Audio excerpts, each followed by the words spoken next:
Okay, today in this video, we're going to talk about time value of money.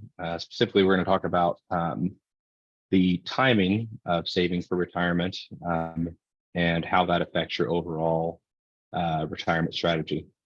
You know, how important is it to start saving money when you're 20 versus 25 versus 30 versus 35 versus 40, that kind of thing. And so I built the spreadsheet here already, which if you want to see a video of me actually building this or showing you how to build this, I've got some other things on my channel. I'm happy to record another video for that. But instead, for this purposes of this video, I just went ahead and built out a spreadsheet myself that would do the math rather quickly, just to show you what some numbers could look like, and how, like I said, time affects your retirement in a big way. So let's say you're going to college and you graduate. Typical age is around 22 years old, and a typical retirement age is, let's say, 65. The growth rate here, I'm going to be making an assumption, but if you go out and look at the statistics on any of the industrial averages, the Dow Jones Industrial Average, the S&P 500, any of those indexes, you'll see that if you keep your money in there for long periods of time, the average return usually comes in around 6 to 10%, roughly. Obviously, that would depend on the decades you're looking at. If you looked at the 1980 through 2000, it would differ between that and 2000 versus through 2020. But if you're taking these long areas of data, they would mostly all fill in that kind of range, a 6 to 10% return. So for the purposes of this video, I'm going to make the assumption that we're getting an 8% annual return on our retirement account, which is kind of right in the middle of what you might expect over a long term. Do realize that doesn't mean you won't have years that you'll be down 10% or 15% or whatever. But the overall goal with long-term investing is that your year-to-year average comes out somewhere in the range of 6 to 10%. So I'm going to start with a relatively low dollar amount. I'm going to start with, let's say you're thinking about saving, but you're not sure how much you can afford to save. You just got out of college, you got your first job. Let's say you think you can save $100 a month. So if I put in $100 a month here, the total amount is going to be $1,200. That did this for me. And a lump sum investment would just be if you had a chunk of money to put in up front. Most college students fresh out of college don't have $5,000, $10,000, $20,000 to just throw into a retirement account immediately. So I'm going to leave that as 0 for now. We'll mess with that in a later calculation, but for now, that's what we'll say. So at this point, if you're 22 years old and you're going to retire at 65 and the growth rate is 8%, if you put in $100 a month for all of those years, now granted, that's 43 years of investing, but it's only $100 a month at a time. The total amount of money you would put in would be $51,600. That seems like a lot of money, but you're spreading it out in very small increments. $100 a month for 43 years is a long time. You're putting a total of $51,600 into your retirement vehicle, in this case, in this example. If your growth rate holds at 8 and you retire at 65, from that $100 a month, you will have $427,139.57 in your retirement account when you retire. So you've invested a total of just over 50 grand, and you'll have almost $430,000. So you're looking at 8.5 times your money, a little over 8.5 times your money in that time frame. Now, what this video, what I really want to show you is how time changes that. So if you decided that's an early start, right when you get out of school. Now you could put 18, and I'll do some other numbers later, but you could put 18 or even younger ages in here. But let's say you get out of college and say, well, I really don't have the money to save right now. I'm just, I'm buying a house, or I'm getting married, or things are, expensive for a second. So I'm not going to start putting money in until I turn 30 instead of 22. So there's an 8-year difference on how long that money is going to stay in there. I'm going to keep everything else the same. I'm still going to retire at 65. I'm still going to have the same return rate of 8%. I'm still going to put in $100 a month. Now, granted, the total amount's going to be less because I waited 8 years to do it. But I'm still going to put in $100 a month starting at the age of 30 rather than starting at the age of 22. So a couple things to notice here. Number one is that there's only about just south of $10,000 difference between the total amount put in my first example and the total amount put in my second example. So there's a $10,000 difference there, and a percentage difference is about 18.6%. So you put in almost 20% less money. But where you get your big difference is here, down here at the bottom. Notice that the person that chose to do this at 22, while they did put in a little bit more money, they're sitting here at this $400 and almost $30,000 range. While as the person who waited till 30 is at almost half that, not quite, it's a little above half, but not far. There's a $203,000 difference simply by making the decision to start this early, to start at 22 rather than 30. Now there'll be less of a difference, but what happens if I did all the same variables but started at the age of 25 instead? Okay, so now there's only a $3,600 difference between all money I actually put in there. This is the physical money I'm putting into my retirement account. And now there's only a 3-year difference in my starting age, 22 versus 25. That still equates to, this $3,600 basis difference still equates to a $91,000 difference at the end of your retirement, almost $100,000 between the 427 and the 335, a 21% difference on the value of your retirement account at retirement.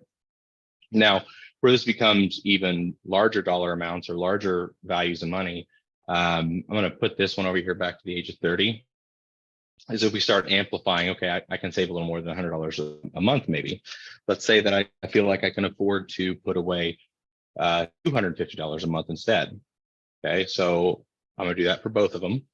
So remember, this one over here is starting at the age of 22, putting away $250 a month. That's a total of $3,000 a year. No lump sum, so no money put in up front. The total amount you'd put in over the entire time frame, in this case, is $129,000. But notice that $250 a month for 43 years ends up being over $1 million by the time you retire. Okay, $1,067,000, almost $68,000 by the time you actually retire. So same story over here. Everything is the same here, with the exception of still got the same growth rate, still got the same. I'm going to push enter here in a second. I still got the same retirement per month. The number of years total differs because I turned 65 35 years after I started investing rather than 43 years after I started investing. So push enter there. So now we've got a situation where we've got a $129,000 total dollar value that I put in. It's called the basis of an investment, but it's the total money you've actually put in. For the person that starts at 22 is $129,000. The person that starts at 30 puts in 105. So they put in less money. They put in 24,000 less dollars. But again, notice that the person who started at 22 has got over $1 million, and the person who started at 30 has only $558,000. This gets even worse as time goes further. So I've been doing 22 and 30. What if you started at 35 was a late start instead? Now we're looking at a total of only $90,000 put in, and now we're close to a third of what we have in our retirement account if we start at the age of 22. We're down to $367,000, a difference of $700,000.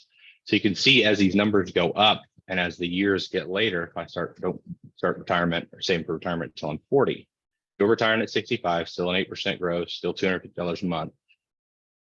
Putting in $54,000 less, it's true. You got $54,000 that you can do other things with that you didn't put into your retirement account, but your retirement account suffers to the tune of almost $831,000, which is a substantial amount. As these numbers get higher, and as you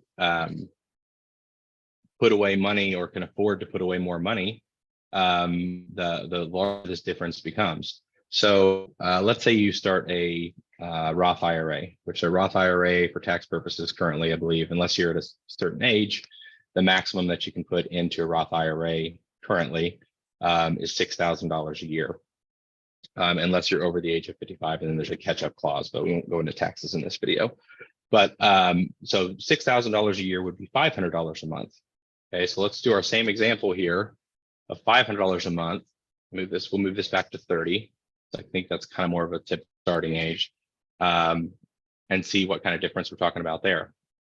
Obviously, my percentage, because I'm doing the math with the same rate of growth and everything don't change, but the dollar amounts change drastically. So if I could afford to put $500 a month away, starting at 22, retiring at 65, earning 8% interest, by the time I retire at 65, I'll have over $2.1 million.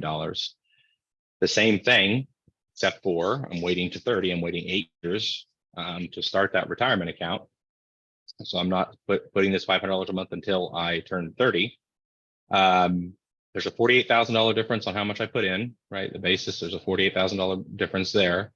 But there's over $1 million difference in my retirement value.